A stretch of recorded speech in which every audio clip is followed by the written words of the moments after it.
Subscribe now and press the bell icon. Never miss an update.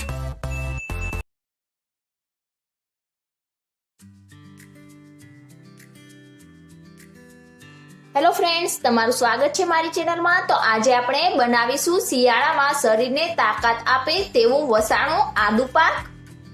આ આદુ પાકનો એક પીસ જો તમે ખાશો તો શરદી ઉધરસ બધું જ મટી જશે। શરદી ઉધરસ માટે આ એક અક્ષીર ઉપાય છે। તો ચાલો બનાવીએ આદુ પાક। વિડીયો પસંદ આવે તો લાઈક, શેર અને ચેનલને સબસ્ક્રાઇબ કરવાનું ભૂલતા નહીં। અને હજી સુધી જો તમે મને ઇન્સ્ટાગ્રામ પર ફોલો ના કરી હોય તો ઝડપથી ફોલો કરી લેજો। તો આદુ પાક બનાવવા માટે મેં અહીંયા 250 ગ્રામ જેટલું ફ્રેશ આદુ લીધું છે। તો આદુને સારી રીતે પાણીથી પહેલા વોશ કરી લેવાનું। આદુ પાક બનાવતી વખતે એવા આદુની પસંદગી કરવાની જેના અંદર રેસાનો ભાગ ઓછો હોય। તો હવે આપણા બધા આદુમાં ઉપરથી છાલ ઉતારીને તેને તૈયાર કરી લઈશું। આ રીતે બધા આદુની છાલ આપણે નીકાળી લઈશું। તો આ રીતે આપણા બધા આદુની છાલ ઉતારીને તૈયાર કરી લીધું છે। તો હવે આપણા બધા આદુના એકદમ ઝીણા ઝીણા ટુકડા કરી લઈશું, જેથી આપણે તેને મિક્સર જારમાં ક્રશ કરીએ તો એકદમ આસાનીથી તેની સરસ એવી પેસ્ટ બનીને તૈયાર થઈ જાય। તો આ રીતે આદુને કટ કરી લીધા બાદ આપણે મિક્સર જારમાં તેની એક સ્મૂથ પેસ્ટ બનાવીને તૈયાર કરી લઈશું। જો તમારું આદુ વધારે પડતું કડક હોય તો તમે 1 થી 2 ચમચી જેટલા પાણીનો યુઝ કરી શકો છો। વધારે પડતા પાણીનો યુઝ નહીં કરવાનો। તો આ જ રીતની પેસ્ટ બનાવીને તૈયાર કરવાની। તો હવે આપણે તેને બાઉલમાં નીકાળી લઈશું અને બાકીના જે આદુ છે તેની પણ પેસ્ટ બનાવીને તૈયાર કરી લઈશું।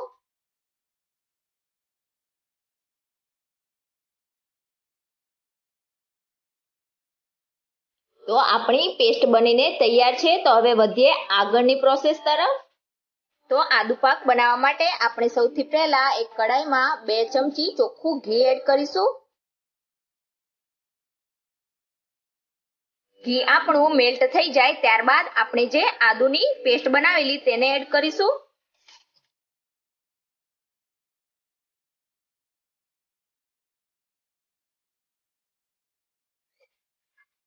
ઘી સાથે સારી રીતે મિક્સ કરી લઈશું અને આપણે આને ત્યાં સુધી હલાવવાનું છે જ્યાં સુધી આદુમાંથી બધું પાણી બળી ના જાય। સ્પેન્ચુલા કે ચમચીની મદદથી આપણે તેને સતત હલાવતા જ રહીશું, જેથી આપણી પેસ્ટ કડાઈના તળિયે ચોંટી ના જાય। ગેસની ફ્લેમ સ્લો ટુ મીડિયમ રાખીને જ આપણે આ પ્રોસેસ કરવાની।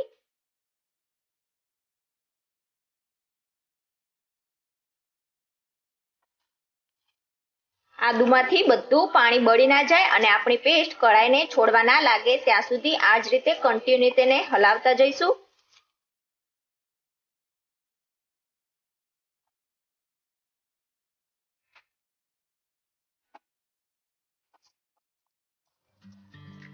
તો તમે જોઈ શકો છો આપણી આદુની પેસ્ટ હવે કડાઈને છોડવા લાગી છે। તો હવે સમજી લેવાનું કે આપણું આદુ એકદમ સારી રીતે શેકાઈને તૈયાર થઈ ગયું છે। તો હવે ગેસની ફ્લેમ ઓફ કરીને આપણે તેને એક બાઉલમાં નીકાળી લઈશું। તો હવે સેમ એ જ કડાઈમાં આપણે ફરીથી 2 ચમચી જેટલું ચોખ્ખું ઘી એડ કરીશું।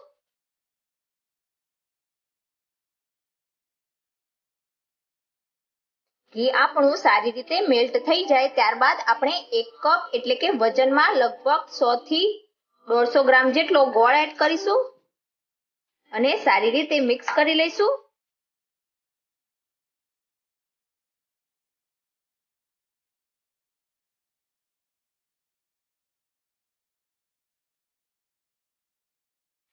તો ગોળનો આપણે પાયો નથી બનાવવાનો, બસ ઘી સાથે સારી રીતે મેલ્ટ થઈ જાય ત્યાં સુધી જ આ રીતે તેને હલાવતા રહીશું।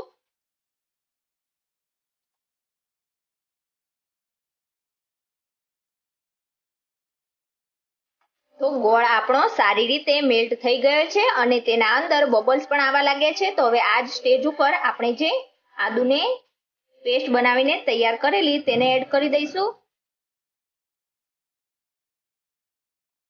બધી વસ્તુને સારી રીતે મિક્સ કરી લઈશું।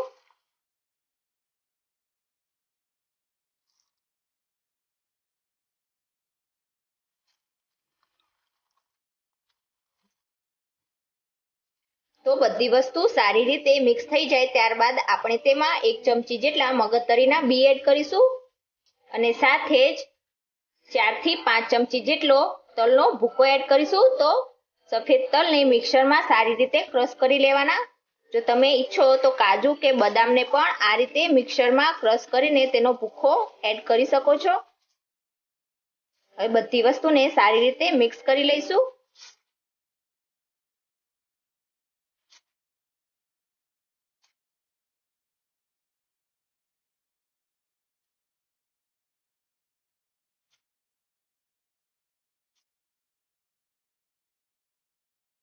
તો હવે બધી વસ્તુ સારી રીતે મિક્સ થઈ ગઈ છે. તો હવે ગેસની ફ્લેમ આપણે ઓફ કરી દઈશું અને 5 મિનિટ માટે તેને ઠંડુ થવા દઈશું. હવે એક પ્લેટ લઈ તેને ઘીથી સારી રીતે ગ્રીસ કરી લીધી છે. તો આપણે જે આદુ પાક બનાવીને તૈયાર કરેલો તે અંદર એડ કરીશું.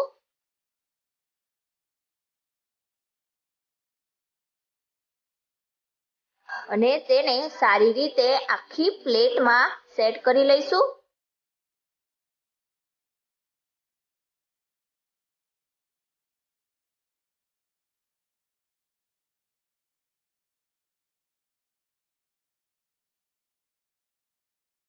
સારી રીતે સેટ થઈ જાય ત્યારબાદ ઉપરથી થોડી ખસખસ સ્પ્રિંકલ કરી દઈશું અને તેને સારી રીતે સ્પેન્ચ્યુલાની મદદથી સેટ કરી લઈશું.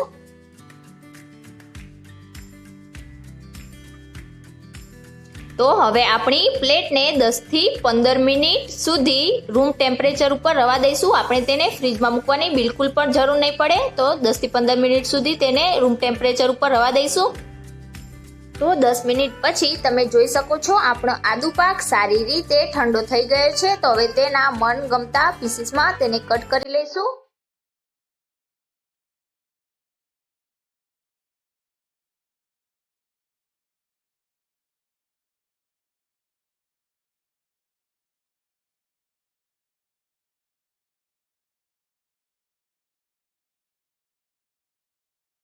આપણો આદુ પાક તૈયાર છે. તમે ક્યારે આ રીતે આદુ પાક ના બનાવ્યો હોય તો એકવાર બનાવીને જરૂરથી ટ્રાય કરજો. એક પીસ શરદી ઉધરસને ગાયબ કરી દેશે. તો વિડીયો પસંદ આવ્યો હોય તો લાઈક, શેર અને ચેનલને સબસ્ક્રાઇબ જરૂરથી કરજો. મળીશું નવા વિડીયોમાં નવી રેસીપી સાથે.